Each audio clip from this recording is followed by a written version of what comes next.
자이TV 시청자 여러분 반갑습니다. 김재경 소장입니다. 오늘 설명할 내용은 여러분들 일상에 정말 중요한 사항에 대해서 한번 설명해 볼까 합니다. 우리 임대차 3법 많이 들어보셨잖아요. 이 임대차 3법에 대해서 한번 설명해 볼까 하는데 여기 중에서도 가장 마지막에 시행됐었던 전월세 신고제에 대해서 이야기해 볼까 합니다. 정말 중요한 사항이거든요. 이 부분 어떻게 되는지 한번 풀어보겠습니다.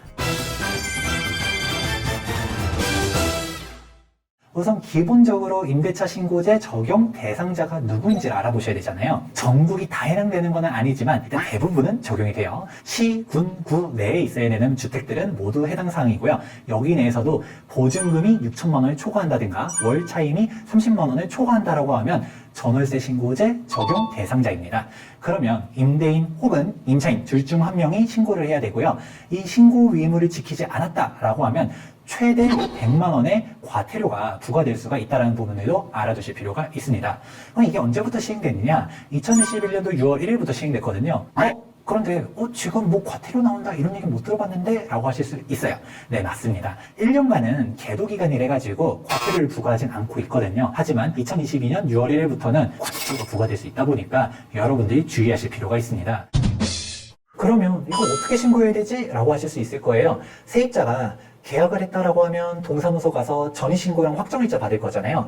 그때 임대차 신고도 된 것으로 보게 됩니다. 그런데 전세나 월세에 계약 갱신을 한다? 그 경우는 어떻게 해야 될까요? 라고 물어보실 수 있을 텐데 보증금이 올라가게 되면 확정일자 다시 받으러 가긴 해요. 그 올라간 보증금에 대해서도 보호받기 위해서요. 하지만 보증금의 변동이 없다라고 하면 굳이 동사무소 갈 건 없고요. 인터넷을 통해서 신청하실 수도 있습니다. 이 전월세 신고제 때문에 여러분들이 주의하셔야 되는 사항들이 있습니다.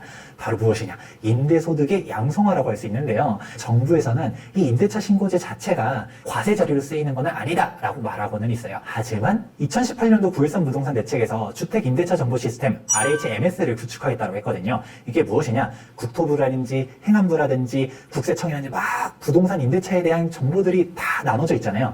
이것을 한 곳에다 다 모으겠다라는 계획 발표가 있었습니다. 이게 직접적으로 임대차 3법에 의해서 이거 과세 자료로 쓰진 않을 거야 라고는 말은 하지만 이거 믿는 사람은 많지 않을 거라고 생각합니다. 임대차 신고제가 본격적으로 도입된다라고 하면 어떤 부분에 대해서 대비를 해야 되느냐? 바로 소득세에 대한 대비를 하셔야 합니다. 주택임대소득 같은 경우는 딱 세 가지만 기억하시면 돼요. 우선 첫 번째, 1주택자는 월세 비과세, 2주택자는 월세 과세, 전세 비과세, 3주택자는 전세 간주임대료 부과입니다. 우리가 1주택자 같은 경우는 월세 비과세라고는 했지만 실질적으로 해당 사항이 되는 사람은 많지가 않을 거예요. 내가 월세를 받고 있는데 1주택자예요. 그러면 어떻게 될까요? 나는 지금 다른 집에서 월세 받으면서 다른 집에서 월세 주고 살아요? 그렇다 보니까 비과세인 거거든요. 실제로 이건 혜택이라고 보기보다는 당연히 해주는 부분이라 할 수 있는데 근데 이조차도 무조건 월세 비과세는 아니고요. 고가주택 같은 경우는 안 됩니다. 예를 들어서 공시가격 9억을 초과하는 고가주택을 보유하고 있다라고 하면 월세 비과세가 안 되고요. 공시가격 9억을 초과하지 않는다. 예를 들어서 매매 금액이 한 11억 정도의 주택을 가지고 있다고 할게요. 그런데 이 11억짜리에 극단적으로 월세를 월 1,000만 원씩 받는다 하더라도 이 기준 이하라고 하면 완벽한 비과세다. 이런 부분들도 알아두시면 좋을 것 같아요. 역시 2주택자다라고 하면 전세 비과세라고 했잖아요. 근데 이거는 진짜 비싼 주택인 거예요. 그래서 A주택 전세 보증금만 20억, B주택 전세 보증금 20억을 받아요. 그래도 비과세라고 할 수 있거든요. 주택임대소득이 양성화가 된다라고 하면 내가 그동안은 신고를 안 해왔었는데 저기 지방에 조그마한 빌라 하나가 있는데 보증금 얼마 하지도 않아. 3주택자가 잡혀가지고 세금이 터질 수가 있거든요. 그렇기 때문에 좀 가치가 없는 집들은 좀 정리하실 필요가 있게 되고요. 근데 정리를 하기 싫다라고 하면 이 소득세 기준을 명확하게 알아가지고 피해 나가는 방법들을 알아두시면 좋을 것 같아요. 우리가 보통 양도소득세 같은 경우는 세대 전원을 갖다가 기준점으로 세우잖아요. 예를 들어서 아빠가 한 채를 가지고 있어요. 엄마가 한 채를 가지고 있어요. 아들이 한 채를 가지고 있어요. 근데 동네세대주 요건에 아들이 못 맞췄어요. 그러면 3주택자거든요. 그러면 이 경우에 3주택자니까 전세도 간주임대료 과세 아니야? 라고 물어볼 수 있을 텐데 아닙니다. 소득세는 인별과세가 원칙이다. 이 부분을 갖다가 기억하시면 좋을 것 같은데요. 인별과세라는 얘기가 뭐예요? 아빠도 한 채 따로, 엄마도 한 채 따로, 아들도 한 채 따로 이런 식으로 따로 보겠다라는 것이에요.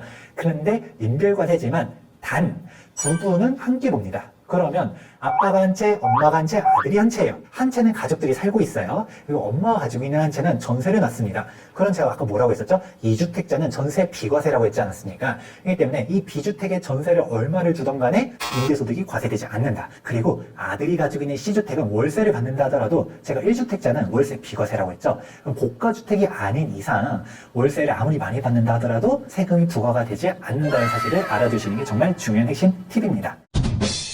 근데 제가 이렇게 말하면 순간적으로 헷갈려 하시는 분들이 있을 수 있어요. 왜냐하면 우리는 그동안 양도세에 대한 공부를 너무 많이 해왔기 때문이에요.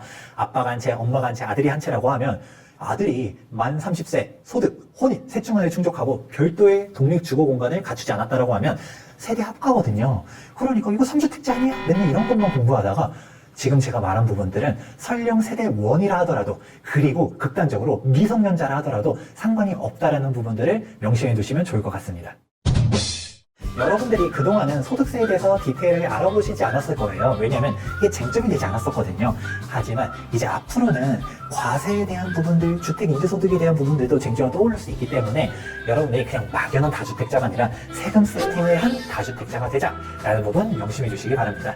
오늘 영상도 도움이 되셨다면 좋아요와 구독하기 눌러주시기 바라면서 지금까지 김재경 소장이었습니다. 감사합니다.